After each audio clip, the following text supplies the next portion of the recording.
ಬೆಳಗ್ಗೆ ಸಂಜೆ ಮಾಡಬೇಕು. ಇಲ್ಲಿ ಭಾನುವಾರ ಒಮ್ಮೆ ತನಕ ಬರೋದಿಲ್ಲ. ನೀವು ಮಾಡಿದ್ರೆ ನಿಮಗೆ ಗೆಳೆಯರಿಗೆ ಒಳ್ಳೆಯದಾಗುತ್ತೆ, ನಿಮ್ಮ ತಾತ ಅಜ್ಜಿಗೆ ಒಳ್ಳೆಯದಾಗುತ್ತೆ, ಮನೆಯಲ್ಲಿ ಅಪ್ಪ ಅಮ್ಮ ಒಳ್ಳೆಯದಾಗುತ್ತೆ. ಒಳ್ಳೇದಾಗುತ್ತೆ ಬೇಡ ಅವ್ರಿಗೆ. ಒಳ್ಳೇದಾಗೋದು ಬೇಡ ಅಂದರೆ ಯಾರು ಕರೀತೀರಿ ಮೇಡಮ್? ಅದೇ ಎಲ್ಲರಿಗೂ ಒಳ್ಳೇದಾಗಬೇಕಾದ್ರೆ ನಾವು ಮಾಡಬೇಕು. ಈಗ ಅಪ್ಪ ಅಮ್ಮ ನಮ್ಗೆ ಎಷ್ಟು ಶ್ರಮ ಮಾಡ್ತಾರೆ. ಬೆಳಿಗ್ಗೆ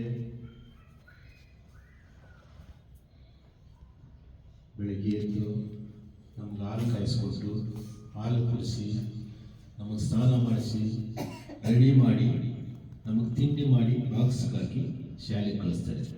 ನಾವು ಅವ್ರಿಗೆ ಏನು ಮಾಡ್ತೀವಿ ಹೇಳ್ಬೇಕು. ಎಲ್ಲ ಮಕ್ಕಳು ನಾವು ಅವ್ರಿಗೆ ಒಳ್ಳೇದಾಗಲಿ ಅಂತ ಬಯಸ್ಬೇಕಲ್ವಾ? ಇನ್ಮೇಲಾದರೂ ಮಕ್ಕಳು ಮನೆಯಲ್ಲಿ ಪ್ರೀತಿನಿಂದ ಶಾಲೆಗಾಗಲಿ ಶಾಲೆಗೆ ಹೊರಗೆ ಬರೋದಕ್ಕಾಗಲಿ ಪ್ರೀತಿನಿಂದ ಮಾತಾಡೋದು ತಂದೆ ತಾಯಿ.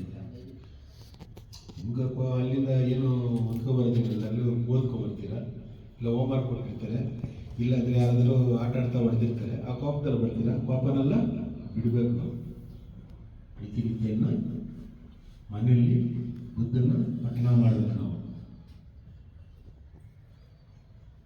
ಪಂಚಶೀಲ, ದಶನಶೀಲ, ಈ ಮೂರು ಎರಡು ಮಾಡಿಕೊಂಡ್ರೆ ಸಾಕು. ಬುದ್ಧರಿಗೆ ನಮಸ್ಕಾರ ಮಾಡಿ ಇದನ್ನು ಮಾಡಿದ್ರೆ ಸಾಕು. ನಾವು ಪೂರ್ತಿ ಮಾಡಬೇಕಲ್ಲ. ಡೈಲಿ ಬೆಳಿಗ್ಗೆ ಸಂಜೆ ಮಾಡಿದವಾಗ ಅವರು ಆರೋಗ್ಯವಾಗಿರ್ತಾರೆ. ತಂದೆ ತಾಯಿ ನಮ್ಗೆ ಅದೇ ತನ ಬೇಕಾಗಿರೋದು. ತಂದೆ ತಾಯಿ ಆರೋಗ್ಯವಾಗಿರಬೇಕು. ನಾವು ನಮ್ಮನ್ನು ಚೆನ್ನಾಗಿ ನೋಡ್ಕೊಂಡವು ಅವ್ರನ್ನ ನಾವು ನಮ್ಮ ಕೈಯಲ್ಲಿ ಏನು ಮಾಡೋಕ್ಕಾಗಿಲ್ಲ ನೀವು ಧ್ಯಾನ ಮಾಡಿ ಅವರು ಒಳ್ಳೇದಾಗಲಿ ಅಂತ ಕೇಳ್ಬೋದು. ಡೈಲಿ ಬುದ್ಧನ ಪಾಠ ಮಾಡಿ ಅದನ್ನು ಒಳ್ಳೇದಂತ ಕೇಳ್ಬೇಕು. ಅವ್ರ ಆರೋಗ್ಯ ವಿಚಾರ ಮಾಡೋಕ್ಕೆ ಒಳ್ಳೆ ರೀತಿ ನಡ್ಕೋಬೇಕು ಮಕ್ಕಳು. ಗೊತ್ತಾಯ್ತಾ? ಇನ್ಮೇಲೆ ಮಾಡ್ತೀರಲ್ಲ ಮಕ್ಕಳು? ಡೈಲಿ ಮಾಡ್ತೀರಲ್ಲ ಮಕ್ಕಳೇ? ಧ್ಯಾನ ಮಾಡೋಣ ಎಲ್ಲರೂ. ಧ್ಯಾನ ಮಾಡುವಾಗ 2 ನಿಮಿಷ ಮಾತಾಡೋದು, 2 ನಿಮಿಷ ಮಾಡ್ತೀವಿ. ನೀಟಾಗಿ ಮನಸ್ಸಲ್ಲಿ ನೆನೆಸ್ಕೊಂಡು ಇಲ್ಲಿ